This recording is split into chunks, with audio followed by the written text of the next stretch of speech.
मेरे साथ ऐसा एक इंसिडेंस हुआ जिसने मुझे सोचने पर मजबूर कर दिया कि हमने ऐसी चीज़ों को अपनी सोसाइटी में नॉर्मलाइज कर दिया है that are not very good for us. The incidence was, मेरा एक बहुत पुराना दोस्त, मतलब हम लोग फर्स्ट या सेकंड क्लास से साथ में हैं। He saw my content, he saw my YouTube channel and started making fun of it in a very subtle way. मतलब जैसे हमारे ग्रुप चैट में कोई वीडियो सैयारा की वीडियो भेज के बोलता है कि तो अफसल भाई तुम्हारी वीडियो सुधार सकती है इन्हें, इन a very मॉकिंग way. I thought कि अब मुझे कोई फर्क नहीं पड़ता, कि मेरे कंटेंट के बारे में कोई क्या सोच रहा है। अगर इन 176 लोगों में से मैं किसी एक की भी लाइफ पे पॉजिटिव इंपैक्ट डाल पा रहा हूँ, I am very fine by that. But अगर इस सिचुएशन में मेरा पुराना वर्जन होता जो फैट था, जिसके पास कोई कॉन्फिडेंस नाम की चीज़ नहीं थी, जिसके पास कोई प्रकार की सोशल स्किल्स नहीं थी, अगर उसके साथ ऐसा होता, वो कभी एक से दूसरी वीडियो बना ही नहीं पाता। Listen, I know very well कि तुम लोग के मन में क्या आ रहा होगा कि ये बहुत छोटी बात है, this is nothing out of normal, सबके दोस्त यही करते हैं, he just playing with you. I am not saying this is bullying, but हमने बुलिंग को इतना नॉर्मलाइज कर दिया है कि अब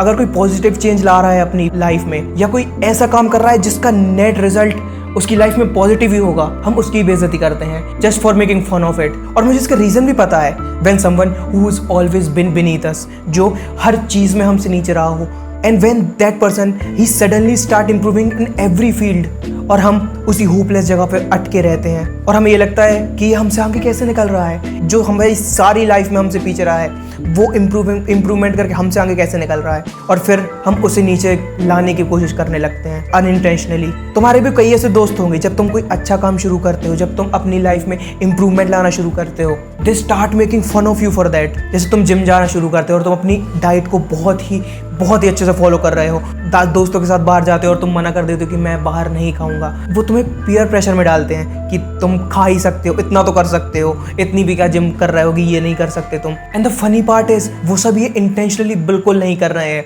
दे are carrying some shit from their past too, maybe their friend did the same to them, and we discuss solution at the end of this video, or more than likely their parents who's the one who gave this shit. Listen, our parents didn't know any better, but जब हमको पूरी life हमारी हर field में किसी दूसरे से compare किया जाता है, हमारे हर अचीवमेंट को ये कहकर टाल दिया जाता है कि अगली बार और अच्छा करना, and that's how we remain mediocre our whole life. जब हमसे कोई आगे निकलने लगता है जो हमसे पूरी लाइफ हमारे पीछे रहा हो, तो rather than following him and getting and improving our life, हम उसको पीछे करने में लग जाते हैं अनइंटेंशनली। तुम्हारे दिमाग में कभी ये बात आई है, इंडियन लड़के इतने अनडिसाइसिव, अंडर कॉन्फिडेंट और इतने चूतिए क्यों होते हैं? इसका रीजन ये है कि इंडियन पेरेंट्स कभी उन्हें बड़ा होने ही नहीं देते हैं। प्रोटेक्टिव होने के नाम पर they criticise and scrutinise every decision that their child make. Because of this हम अपनी लाइफ में कभी डिसीजन लेना सीख ही नहीं पाते हैं, और अगर सीख भी गए तो इतने ज़्यादा सेल्फ डाउट आते हैं खुद पे कि जो हम डिसीजन ले भी लिया, उस डिसीजन का भी कुछ नहीं हो पाता लाइफ में। एक वीडियो बहुत वायरल हुई थी,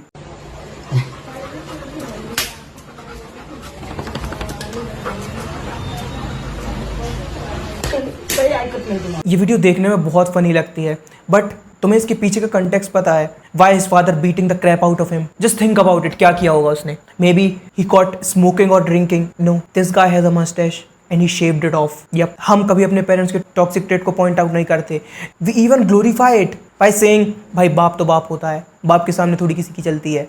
एंड इसका मतलब ये नहीं है don't discipline your kid, but तुम ये सोच कर देखो, इतनी छोटी, इतनी ट्रिवियल एंड मोस्ट इंपॉर्टेंटली इतनी रिवर्सेबल चीज पर एक मैच्योर मैन का ये रिएक्शन निकल रहा है। तुम ये सोचो कि इस कल्चर में एक लड़के के पास इतनी भी फ्रीडम नहीं है कि वो अपने बाल और अपनी दाढ़ी को स्टाइल कर सके without summoning his father's wrath. अब तुम खुद ये सोचो, एक दाढ़ी शेव कराने के लिए अगर उसके पापा का ये रिएक्शन निकलता है, उस बंदे को अपनी लाइफ में डिसीजन लेते समय क्यों सेल्फ डाउट नहीं आएंगे? उस बंदे की लाइफ में हर major decision, even minor decision लेते समय भी दिमाग में यही आएगा कि पापा क्या बोलेंगे, पापा का रिएक्शन क्या होगा, पापा पीट देंगे क्या मुझे? हमारे कल्चर में पेरेंट्स अपने बच्चे को कभी इंडिपेंडेंट और सेल्फ सफिशिएंट बनने ही नहीं देते, और फिर ये कंप्लेन करते हैं कि हमारा लड़का खुद के पैरों पर खड़ा नहीं हो पा रहा है, खुद के डिसीजंस नहीं ले पा रहा है, खुद की कमाई नहीं कर पा रहा है। द बॉटम लाइन इज, अगर तुम एक पिता हो और तुम्हारे बच्चे को इतनी भी फ्रीडम नहीं है कि वो अपने हिसाब से शेव कर सके, अपने हिसाब से बालों को स्टाइल कर सके, then don't expect him to become a self sufficient independent man. So what are the solutions? अगर फर्स्ट ऑफ ऑल, अगर तुम्हारे कोई ऐसे दोस्त हैं जो तुमको नीचे खींचते हैं जब तुम कोई प्रोग्रेस करते हो, if they are important to you, tell them what you are feeling, tell them